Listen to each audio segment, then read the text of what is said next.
Hey everyone, my name is Hillary Murray and welcome to the Juicy Details. Jerry Miller and I had so much fun last month, they invited me to come back and be here weekly with all of you. So thank you for having me. Thank you for allowing me to talk to you and have this show.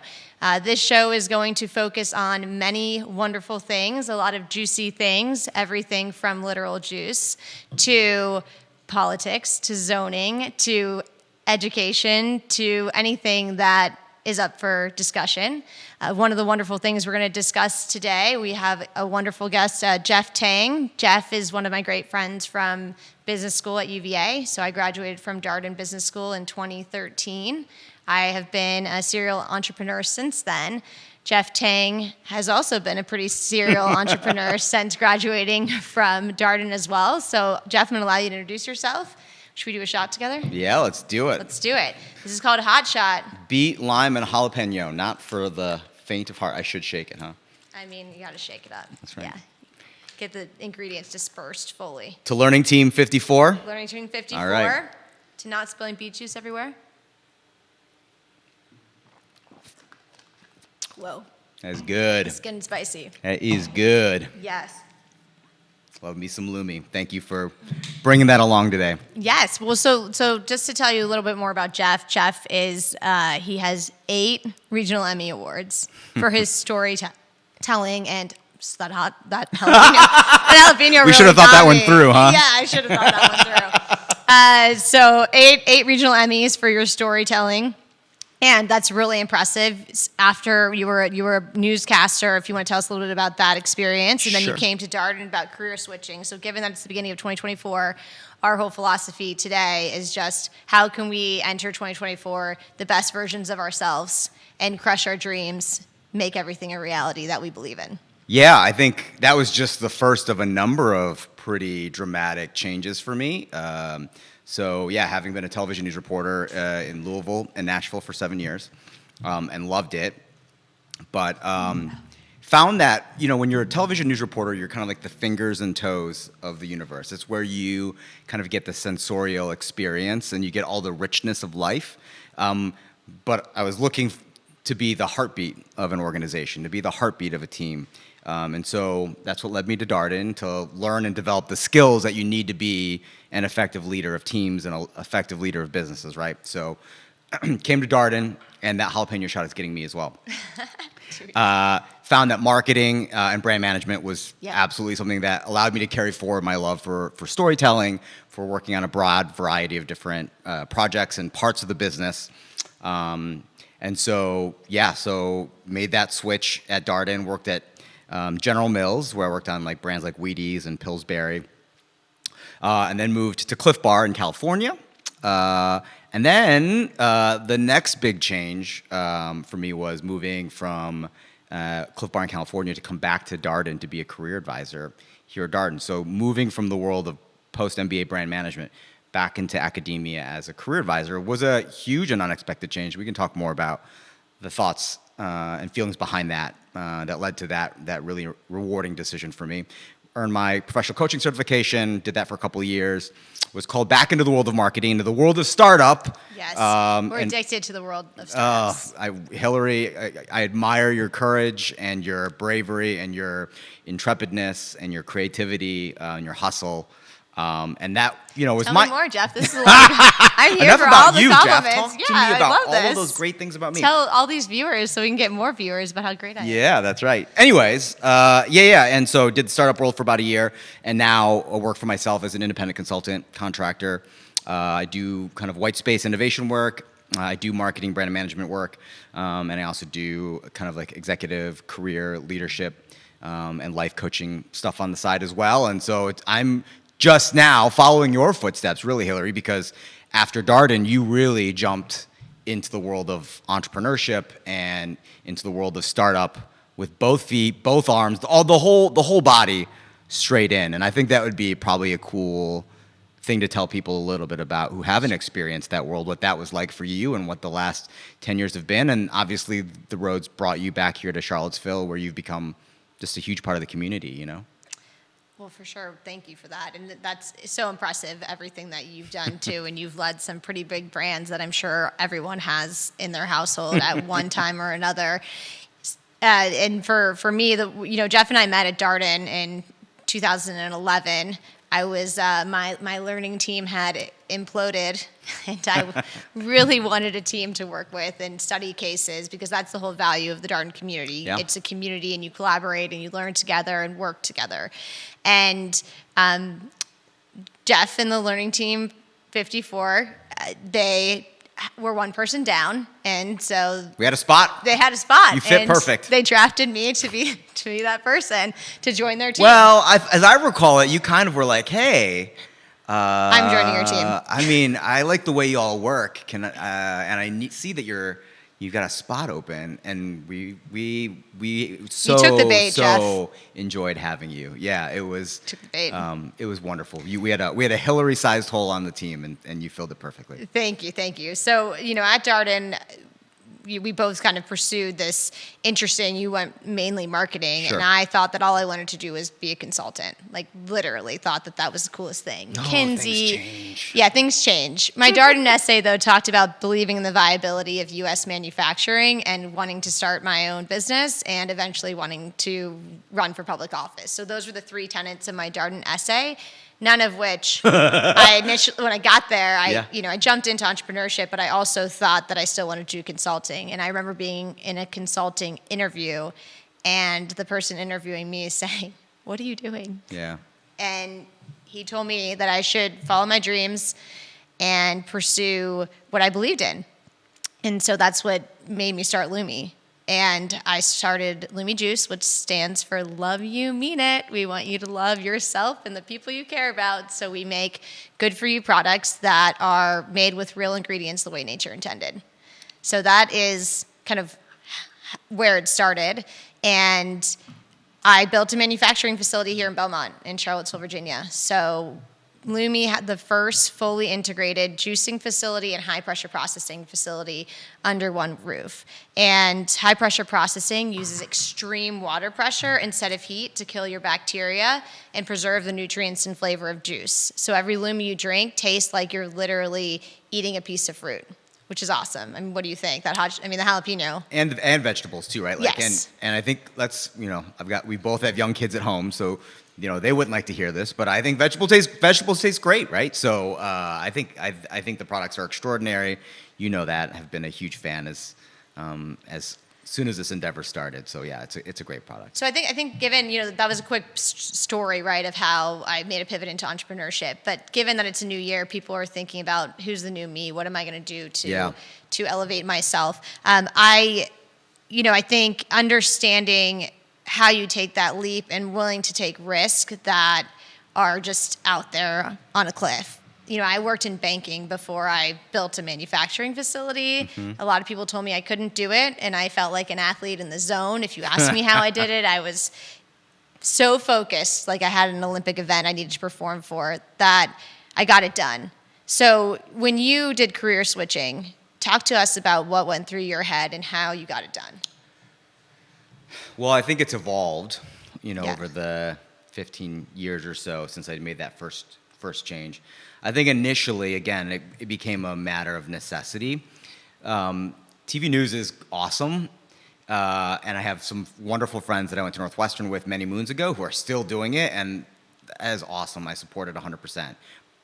It's a hard job to have a family, mm-hmm. both financially, where my first job in Louisville, a top 50 market at an NBC station I was making $25,000 a year. Yeah. And, I had a hard time in my head reconciling that without a big break, without being at the right place at the right time, without catching the right person's eye and the right kind of luck and serendipity had to happen for me to really make a career for myself. To be like David Muir or someone? Well, yeah, I mean, for me, Steve Hartman was always somebody I admired in the kind of long-form, human-focused storytelling and feature work. But there's so many things that have to happen right in your career, so many lucky breaks that you have to get. And I wanted to de-risk it, right? I'm a child of immigrants. Yeah, talk to us about that as well, because I think that's a really powerful story about your father. Yeah, and my parents came, with $500 in a suitcase. Yeah. My dad came here for grad school. My mom worked as a waitress to help support the family. They later separated when I was young, but coming from that experience and being the child of immigrants, they really wanted us, my brother and I, to be successful, right? They see all this opportunity in this country, and they wanted to make sure that we made the most of it. So that was kind of the mandate for me, and that to me, I interpreted that as like, I have to be successful, then I have to de-risk the not successful parts of things. Sure. And so my dad is... What does de-risking mean for those of us that didn't go to business school? Well, for me, it was like, well, if I know that there's going to be a lot of uncertainty in the world of television, for example, that's too much risk, right? Like, how can I lower that level of risk? How can I still enjoy my career? How can I still have fun, but with a lot less of that uncertainty? And I didn't know what that looked like, but I knew an MBA was gonna give me 2 years of time to figure it out, and B, equip me with a skill set, equip me with some some credentials, right, that I could then take and make it happen. And it absolutely, both things ended up being absolutely true. So from there, it was a point of necessity. And then as I moved through my career, I would say the most important thing that I would say about making a big change or making a big switch, at least within the context of a career, right, is to not think too much in a silo about who you are and what you're capable of doing. It's really easy to say, of course I'm only a TV reporter. It's all I've ever done in my life is tell stories and report and edit and write. But when you realize, I have a story. A marketer has a product. Yeah. I have a team of photographers, editors, producers. I have a team of R&D, ops, right, finance. I have a consumer. I have a viewer, right, and I have to do a ton of different things every single day as a reporter. I have to do a ton of different things every day as a brand manager. All this to say is the parallels between two very disparate sounding vocations ended up sounding like, well, actually, TV news is a pretty good preparation for marketing and brand management, all things considered. Of course, there are still a million things that I had to learn, and it didn't entitle me to be good at it. But my point is that there are things that are about us that are so much more universal than the stories that we create in our own heads, right? For sure. Just even building a factory, it's literally putting one foot in front of the other. It's like building Legos. There's directions to it. There's steps involved. There's processes. I think if you understand how to set up processes and execute on processes, career switching is relatively a walk in the park. Well, setting up processes, whether you're in banking or whether you're in manufacturing or whether you're a project manager in marketing or whether you're a stay-at-home mom is a transferable skill set, right? Or dad, right? Which is so that's a great example, right? And so for me, I know today as a much wiser and farther down the road human that I exist to leverage the creative process to create joy for others, and I do it through storytelling that connects you said people. Leverage the creative process. Yes. To create joy for others. Okay, that's important. That's great. And the how, right, is through storytelling that connects people. Okay. And people and brands. Through human-centered design that solves fuzzy problems in people's lives. And through unapologetic service leadership that puts the success of others as my key metric of success. Now, I get to do plenty of those things in brand management and marketing in the world of innovation and product design and also go-to-market and managing active brands, and leading teams, of course, and people. But when I got the opportunity to come back as a career advisor, I was like, well, I get to help students create their own stories about why they're making a switch. I'm working with hundreds of students. I call them kids. They're like 26, right? Sorry. Young men and women. I don't know if that's politically correct, to learn to tell their stories, right? And I'm using human-centered design to really help kind of bring new processes and new ways of working and new ideas to a vocation that can sometimes feel a little bit tried and true, and this is the way we've always done things, and so really got to create some new ideas and bring independent studies and other cool ideas into the world of career advising. And then what's more service leadership than truly working every day to help students make their dreams come true, right? And to understand what those dreams in a more crystallized way, what those dreams actually are that are meaningful to them, right? Because you're, like you said, you may think your dream is to be a consultant, but if you love it, if you love your dog, I would argue like there's going to be some cognitive dissonance there that we should probably unpack. Well, I mean, I believe that people have a lot of hidden dreams, and when you're young, your dreams are in your head, and you realize that you can pursue them. And as we get older and things happen that are maybe negative in our life, or people put us down, Jeff has a tattoo that says "relentlessly positive" on his leg. I asked him maybe he can show us later. I don't know how Summer, his wife, would feel about him showing us his legs. It's a lower leg. It's a calf tattoo, so it's not that. So we might be able to look at it later. That's right. It's not risque. But I think being relentlessly positive, and something I've said for many years, is PMA, positive mental attitude. And so often we all have these dreams of things we want to accomplish and we want to do, and then life happens, we get put down, we're afraid of how do you continue to strive for things that are meaningful and that you want to pursue. And I think staying positive and trying to overcome that, that's where we need cheerleaders, right? You were a cheerleader for me at Darden. You've been a cheerleader throughout my entrepreneurial journey. I think Jerry and Judah seem to be my cheerleaders now too. Thanks, guys. Appreciate it. Anyone watching? You've been drafted. You're on the team. Yes, exactly. Yeah. My friend Justine's watching this, I know. Allie Williams is watching this. You know, if the best. Those are friends that you guys are my cheerleaders. Thank you. Appreciate you. My family cheers me on. So that's really meaningful. But for people that don't have that, it's hard to know that you're capable of anything that you put your mind to.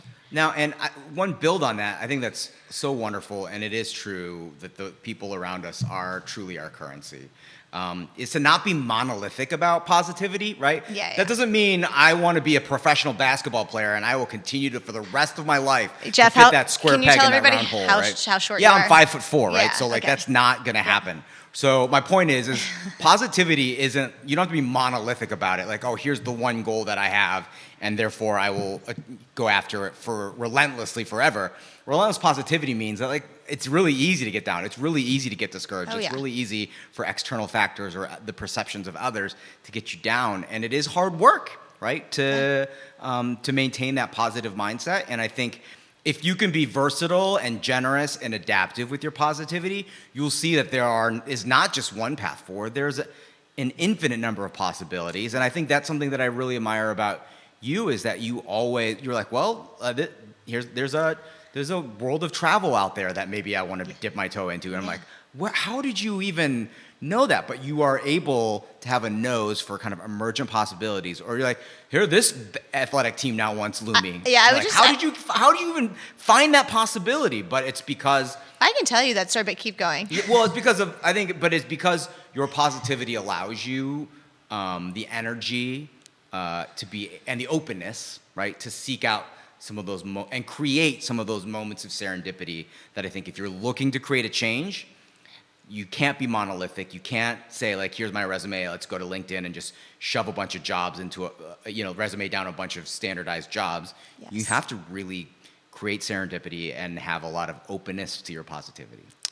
So that's great. And whether it's serendipity or I call them God winks, and if you're not religious, there are many gods in all religions, right? So a God wink is God's way of, like, a God's way or the God's way or whatever you believe in, but God's way of kind of giving you hope. And I know with just starting Lumi, there were days where I had $0 in the bank account, was really worried I couldn't make payroll. And I remember laying on the factory floor in Belmont being like, I am going to die. Like, this is the awful feeling. Not that I was going to hurt myself in any way, but I was just, like, so defeated and so sad.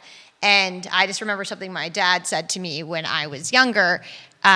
He used to be really afraid to go to school, and his dad was, like, really hard and rigid. He was a judge, and he wrote him a note that said, no matter what, you're 100% okay. I love you. And I remember my dad saying that, and I called him and he said, you're going to be okay. There's peaks and valleys with everything in life, and you just got to keep going and keep going. And you're going to be okay. But you need to know that you have people to support you, that you're going to be okay and you're going to make it through. I think, thank you for sharing that story. That is awesome. And you are okay. Oh, as I almost fall off I my don't know chair. if I'm insane. It's debatable. I also didn't pay Jeff. I think we should No, go over this no, to say all these positive things about me. Never. But what I will say is that if you attach your sense of self-worth to an outcome, right? Like if you were like, oh my God, I'm almost out of money, like I'm worthless, right? Like as we step into 2024, this is maybe the one thing I would say is that like, if you start to attach your sense of self-worth to an outcome, I'm only worth anything if I can get this job or if I can switch this or make this money. Like that's a reminder to take note of yourself, because your sense of self-worth should never be attached to an outcome. Your sense of worth should be attached to a process, right? And that's what you were saying, putting one foot in front of another. Yes. That is the process. That is literally like what a process is, right?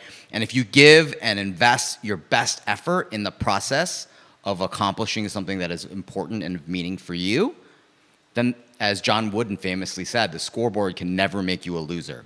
And the irony there, right, of course, is that John Wooden is the winningest NCAA coach of all time, having won 10 NCAA championships, including 7 in a row. Here's the dude who said, by the way, the scoreboard isn't what makes you a winner and loser, right? It's total effort.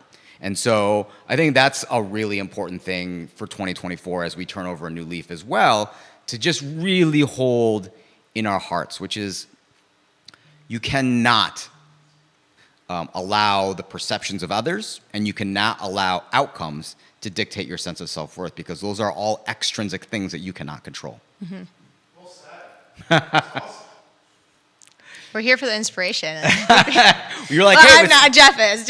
Well, you're like, hey, let's talk about that in the new year. I'm like, all right, I'm going to bring some heat. Yeah, we talked a little bit this morning, Jeff and I, just before the show started, to just how can we help.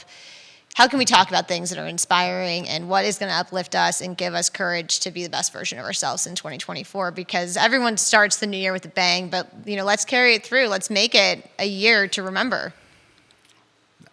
Yeah, right? Let's do it. Let's do it. All right, so talk to me. Let's talk a little bit about when you left Darden and you went to Wicked Kitchen. Is it Wicked Kitchen? Oh yeah, when I left Darden as an employee, yes. Yeah, I'm so sorry. That was very confusing. No, when you left Darden as an employee and went to Wicked Kitchen. Yeah.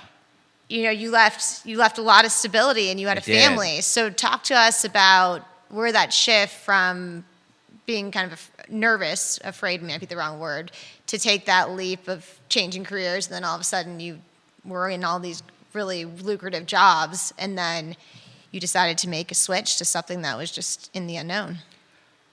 I love the idea, and I love the practice, and I love the vocation of coaching, and I think I always will. And if that's just all it was, then I would happily coach for the rest of my life. Yeah. Of course, like nothing is ever just that simple. And if an experience or an opportunity or a situation is not a fit for who you are as in your integrity, then it is important to find something that is a good fit for your integrity. And so what I learned from that experience is nothing is as permanent as you think it's going to be. I'm like, I'm going to go back to Darden and I'm going to retire. Right? That's what I thought, because of all that stability. I mean, you did. You even said that to me. You're like, oh, this is it. I'm so happy. I get to go back to you. Yeah. Darden. It's been the best. Totally. And I still have nothing but love for Darden, and of course love Charlottesville. My wife is a middle school teacher here in the city at Walker Upper, and my kids both go to the city schools here, and we are faithful and adoring members of this community. But you love CVille. We do. We absolutely. That said, I knew that for me, it was time to start taking some trust falls into the universe. Trust falls. Describe to us what your trust falls are. Well, the world of startup is terrifying, and I would have never in a million years entertained it coming out as a student. We're supposed to be telling people today it's not terrifying. Well, it's because it's not. That's what I told myself, right? That was the story. Let's clarify that. That I told myself, right? But the reality is like I said, nothing is as permanent as you think it is. Then on the flip side, it has to be true too, right? Like nothing that you view as impermanent is ever as concrete as impermanent as you make it out to be, right? And so that experience, that 1 year at Wicked, running marketing, leading marketing for a plant-based food company, created so much opportunity for me, gave me so much opportunity to learn and grow about myself. Yes, and turned you into a vegan, though. And, although being fully practicing vegan with 2 young kids during the holidays is it's a hard road. How many cookies did you eat? I mean, I ate some cookies. Yeah. Did you have a steak, too? No steak, Okay. but did eat some cookies. But, that led to then, again, during the restructuring, me basically having nothing on, this past summer, I had nothing lined up. And what I realized was what you just talked about, which is the people that love you and know you and have gotten to know the quality of your work and of your humanity are out there, and you have to create the moments of serendipity, and you have to be willing to talk fearlessly and vulnerably about like where you stand. And so I put it into the world that I had no idea what was going to happen. But here are 3 things that I might be interested in doing. I might be interested in doing some brand and marketing work in a permanent or a contracting basis. I might be interested in doing some white space innovation work. I've done a number of white space innovation consulting projects over the years at Darden. Wait, what is white space what does that mean? White space innovation means... I don't remember this term. I love it. White space innovation is... here, I'll use examples. At General Mills... Can I white space... Okay, give me the example. Then we can dive in. Maybe we can do some white space now. So General Mills, right? Like, there's Honey Nut Cheerios, and there is Yellow Box Original Cheerios. Kind of like incremental innovation is like Frosted Cheerios, Chocolate Cheerios, Apple Cinnamon Cheerios, right? But what is going to displace the world of cereal, right? Like, cereal is actually not that convenient because it's also not that good for you. So there's a whole number. I'm not gonna get in trouble with my friends over at General Mills. Don't bash the friends. At General I'm not gonna Mills. take that bait. But there are people who say that, but it's also not convenient, right? Like, I remember the CMO at the time, Mark Addix, being like, my son thinks cereal is the most inconvenient thing in the world. They're like, wait, I have to walk all the way from this spot in the kitchen all the way to that part of the kitchen, grab a box, open the plastic that's in the box, go to the other part of the kitchen, grab a spoon and a bowl, milk. and then I go to the other part of the kitchen and grab some milk out of the fridge, and then I gotta mix them all together. That is the least convenient breakfast of all time, right? Well, I mean, what do you do to displace the world? What is gonna displace cereal as the cereal of 2050, right? That is a white space innovation bar that question. General Mills came out with? General Mills did try to come out with something called Be Fast, which is like a breakfast drink. Well, they had those. They also had the Cheerio bar that had like the fake milk and sugar. They still have those. Yep. All this to say, right? Like, when you take a question like that there is no clear answer and that there is nothing but possibility and questions, you take a company that is very well structured and built at making the same thing over and over and over again. Cliff Bar is a great example. Okay. And then say, like, but all we do right now is make bars. Like, how do we displace all of these other things in the world of energy, not to mention ourselves in the future? And that's a white space question, right? And so starting in the world of, and that's where human-centered design firms like IDEO, and Lippincott, and Frog kind of really specialize, and that's something that I got a chance to do a lot of. Can we? Yeah. Go ahead. Oh, and that's to answer your question. That's the type of work is like for a smaller company, for example, that doesn't have the skills or experience in human-centered design. We can come in and help talk to them about saying, like, all right, what is the big pie in the sky goal that you have, and how do we get before you dive in more into what this is, let's talk about, instead of it being a small company, let's just talk about it as an individual basis, as self. So for 2024, how can I white space my life? Yeah, there's a great book called Designing Your Life. Okay. That is basic. But what's the Jeff Tang book about it? Yeah, that's what I care about. I think that's what the listeners now care about. We're not going to go read a book today. Yeah, I think for me, the human-centered design principle starts with empathizing, right? So you have to understand. Empathizing with yourself or others? Well, in the world of white space innovation, it's empathizing with your consumers. So understanding them, understanding the functional, social, emotional circumstances of struggle in their lives, and the things that they pull into their lives to make progress, right? So I think the initial outset question to ask yourself in 2024 from the human-centered design perspective would be, what progress do I desire for myself in 2024?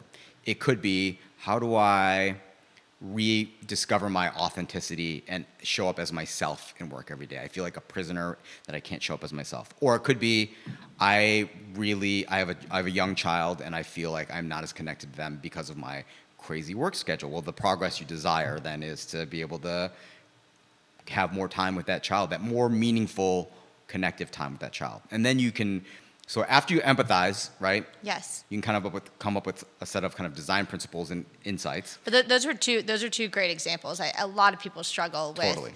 Even this morning I was with a friend and she was like, I took 4 days off before Christmas and I was able to be present with my children and it was amazing. People don't do that. So my new rule for 2024 is when the kids come home or when I pick up the kids, this goes on its little docking station in my bedroom and it doesn't come back on and does not come back into my hand until the kids are in bed. That's my new kind of like promise to myself. I like that. One of your resolutions. Right. So so you empathize. Empathize. Yeah, Next totally. step. You Step kind of one, distill empathize. Did everyone write this down? Empathize. You kind of distill your insights, create some sort of certain design principles, or like what needs to be true, right, about whatever we're creating. Mm-hmm. And then you can prototype and you ideate. And oftentimes this is done in groups, and it's really done well in groups of disparate people, what they call T-shaped thinkers, people who have all sorts of different backgrounds, but have a great ability to connect with each other. So finding those type of open-minded friends and family members to talk with about can be very, very productive, right? Yes, but as we talked, Jeff and I had this conversation, and Judah was here, and Jerry, I think, wasn't in the room yet, but maybe he was, about how people are afraid to be open-minded and talking about different things these days, but you're saying it is important and good to do. Yeah, I actually think, and I'm not the only person by far, that I agree with conflict is necessary, right, in high-performing teams. But you have to have healthy conflict, right? And trust in each other. Yeah, and conflict it's so funny because people are as soon as they hear the word conflict, they think of somebody, usually a boss, yelling at somebody or berating something. But conflict doesn't have to have any yelling in it, right? And so I think conflict is just an important understanding how to have healthy, productive conflicts where you may think A, and I may think B, and we may disagree with each other, but by talking it through, we arrive at C, which is more elegant than A or B. Sure. Is the name of the game, and I would argue conflict was kind of the instigator to arrive at C, right? So there's an important kind of prototyping and ideating ideating then prototyping, right? And then you would kind of tighten the screws. So you go back and do it all over again. Okay. So you prototype, I may create this idea of putting my phone down, but then I may find I missed something at work. So then I'm like, all right, what's the deal? Maybe I will get an app. I will turn my Apple Watch back on, and What if you got a landline? Totally. There's a great Atlantic article about that. Actually, but my point is, right, Yes. is that you run it through the pipes and then you test it, and then which is basically empathy again, right? Because you're doing product trials, if you will. Okay. And then you take your insights and then you ideate and prototype all over again. And so that process is kind of more or less human-centered design, and that's a way that you can kind of apply it to yourself. Okay, cool. That's a lot of stuff. That was a lot of stuff. I'm trying to rephrase it all and, think about all the steps of what. So empathize and then prototype. So, yeah, it's empathize. I think it's distilling insights. Then it's ideating. Right? Because Yes. what you really want to do is create 50 ideas. Like this, we as a society have fallen in love with like, oh, well, this one solution is the thing. And that is not, it does not at all have to be true. And in fact, we looked at a lot of the greatest innovations of the last century or really ever. It wasn't as a result of one person having one idea about one thing. That person likely went through 50 or 100 different ideas or iterations before arriving at that one thing, right? And some of them look nothing like where they landed. Oh, yeah. Yeah. Well, yes. With Lumi, I didn't go through 100, but I probably should have iterated more so that it could be better. But I think you're a natural. So the fun thing is like, yes, you can be steeped in this. You can practice it. You can learn it. And there are obviously some folks who have kind of a natural leaning towards it. And I think you are a natural iterator. And you also have a bias for action, which really, I mean, if it's a cycle, right? Sure. You need to have momentum to get you into that cycle. And you are nothing but momentum, Hillary. So I think that's also something that's very valuable for you. Well, I think you said something important, action. And Thomas Jefferson said that action delineates and defines you. That's one of his quotes. And, here we are in Charlottesville, Virginia, where his home is. And he designed our college, right? Or UVA, where we went. Yep. But such a key to entrepreneurship, to changing careers, to changing your life is just acting and action, not acting. You don't want to be fake about it.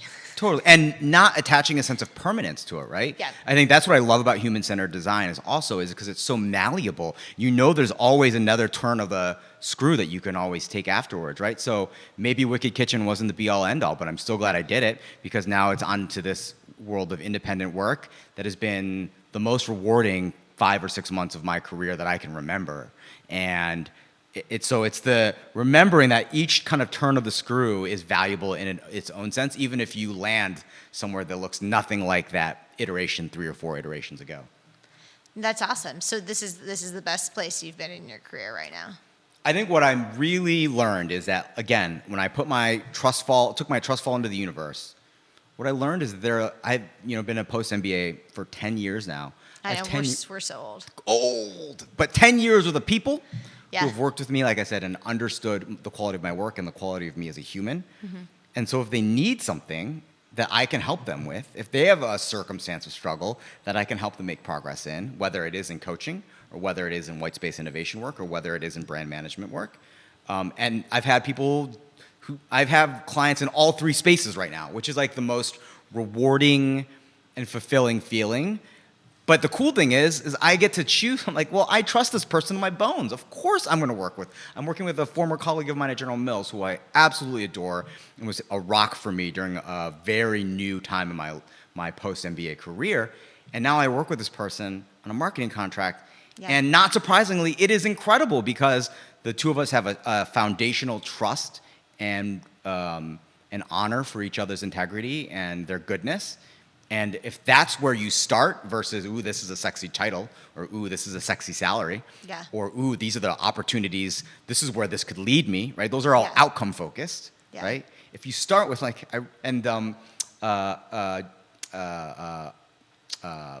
Emmy Award winner is at a loss for words. I'm at a loss for words. He just passed away. The second in command for Warren Buffett. Oh yeah, he was just shy of his 100th birthday. Yeah, he was like 99. Do you guys know his name? Ted Wishler, right? No, he's alive. That was not good. No, but the person who just passed away, the other guy who... I've got my phone here, so hold on. Let's look it up. He just passed away. He famously, Charlie Munger. Charlie Munger, yeah. Charlie Munger once said, trust first yes. and ability second yes. when hiring. And I took that and turned it the other way around, right? If I'm going to work for somebody, mm-hmm. I want to start with trust first and then opportunity or sexiness of role or salary, blah, blah, blah, blah, blah, second, right? Yeah. And so that has been, and sexiness I'm privileged to be able to do that. I recognize that I stand in so much privilege to be able to do that now at the state of my career, but it has created a lot of fulfillment and happiness for my family and myself, for sure. That's fantastic. Yeah. That's great to hear. Well, let's talk a little bit. How are we doing on time?